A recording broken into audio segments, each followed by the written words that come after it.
মন্দিরে যাচ্ছিস? উফ, ঠিক বেরোবার সময় পিছু ডাকে। হ্যাঁ যাচ্ছি। কেন? আমিও যাব। এইভাবে যাবে? এই পোশাকে?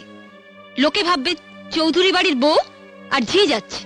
মানে আমার এই শাড়িটার দাম 2000 টাকা, আর তুমি এরকম একটা সস্তার শাড়ি পরে মন্দিরে যাবে, তাও আবার আমার সাথে? তোমার মান সম্মান না থাকতে পারে, কিন্তু আমার আছে। ও এই কথা।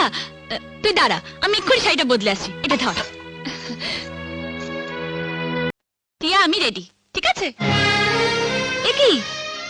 এটা তো আমার শাড়ি। তুমি পরেছো, তোমার লজ্জা করছে না? খোলো। দামি শাড়ি পরার যখন অতই শখ, নিজের বরকে বলো না কিনে দিতে।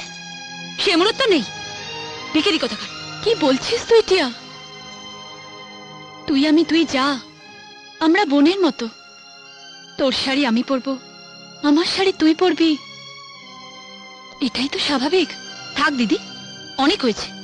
আবার না বলে বসো তোমার বরকে আমি রাখবো, আমার বরকে তুমি রাখবে, সেটাও স্বাভাবিক। টিয়া, কি আবার চোখ রাঙানো?